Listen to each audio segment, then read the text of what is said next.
Hello friends, வாங்க இன்றைக்கி ரொம்ப ரொம்ப சுவையான ஒரு சிக்கன் குழம்பு எப்படி செய்கிறதுன்னு பார்க்கலாம். ப்ராய்லர் சிக்கன் எடுத்துகிட்டு வந்திருக்காங்க வீட்டில். சளின்னு எல்லாத்துக்கு குழம்பு வச்சு கொடுமான்னா பாப்பா, அதனால் குழம்பு வைக்கிறதுக்கு தேவையானதெல்லாம் தயார் பண்ணிகிட்ருக்கேன்.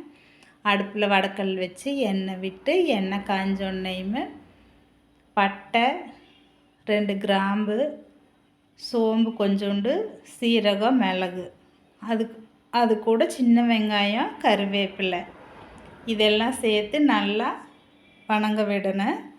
இது வணங்கினதுக்கப்புறம்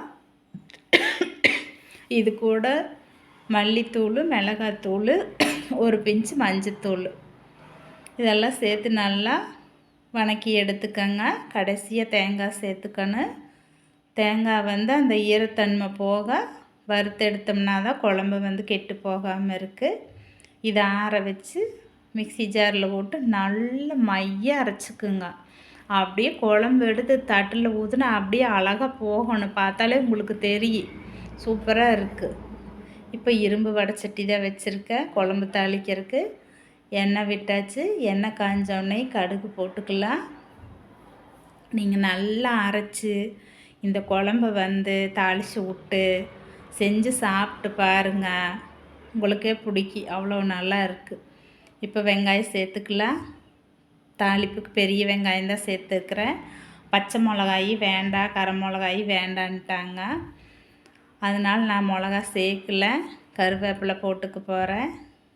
மிளகாத்தூள், சிக்கன் மசாலா சேர்க்கறதுனால வேண்டாங்கிறாங்க.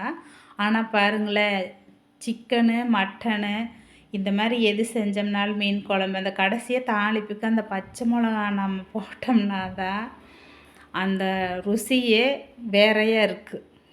உங்களுக்கே தெரியும், செஞ்சு சாப்பிட்றவங்களுக்கு அந்த டேஸ்ட்டே மாறிடும். வேண்டான்னால விட்டுட்டேன். இப்போ இதெல்லாம் நல்லா வதங்கினதுக்கு இது கூட இஞ்சி பூண்டு பேஸ்ட்டு சேர்த்துக்கலாம். தக்காளி சேர்த்து நல்லா வதக்கிக்கலாங்க.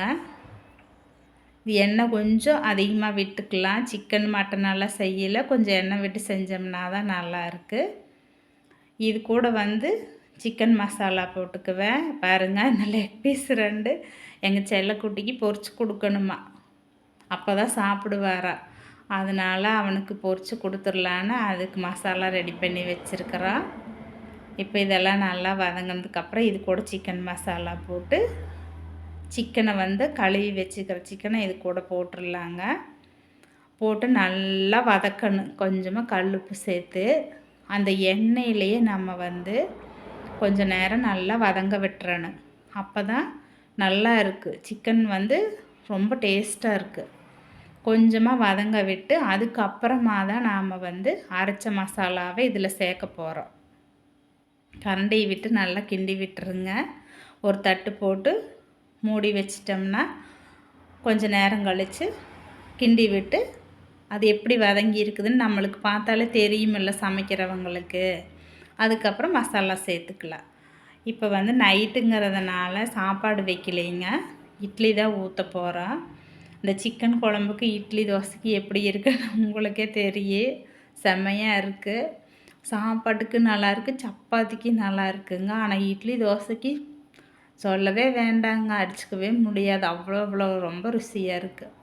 இப்போ குழம்பு ஊற்றியாச்சு. கலரி விட்டு நல்லா கொதி வரணும். நல்லா கொதித்து வந்ததுக்கப்புறம்தான் அந்த கலரே மாறி வரும் பாருங்க. அப்போ கடைசியாக மிளகுத்தூள் போட்டு கொடுமா காரமாக அப்படின்னாங்க. அதனால தான் பச்சை மிளகா வேண்டான்னு சொன்னோம் அப்படின்னா. சரி அப்படின்ட்டு கடைசியாக மிளகுத்தூள் போட்டுக்க போகிறேன். இட்லியை ஒரு அடுப்பில் ஊற்றி வச்சுருக்குதுங்க. இட்லி வெந்துட்டுருக்குது. எங்கள் வாண்டு ரெடியாக உட்காந்துட்ருக்குது சாப்பிட்றதுக்கு. பாருங்கள் எவ்வளோ அழகாக வந்திருக்கு பாருங்கள் கொதிச்சதுக்கப்புறம் கடைசியாக. இப்போ மிளகுத்தூள் தூவியாச்சு. இட்லி ரெடி ஆயிருச்சு. எல்லோரும் சாப்பிட்லாம் வாங்க. என்னோடய வீடியோ பிடிச்சிருந்தா லைக் பண்ணுங்கள், ஷேர் பண்ணுங்கள், கமெண்ட் பண்ணுங்கள், மறக்காமல் சப்ஸ்கிரைப் பண்ணுங்கள். லவ்வோட சமையுங்க. சமையல் ஜம்முன்னு இருக்குது. தேங்க்யூ.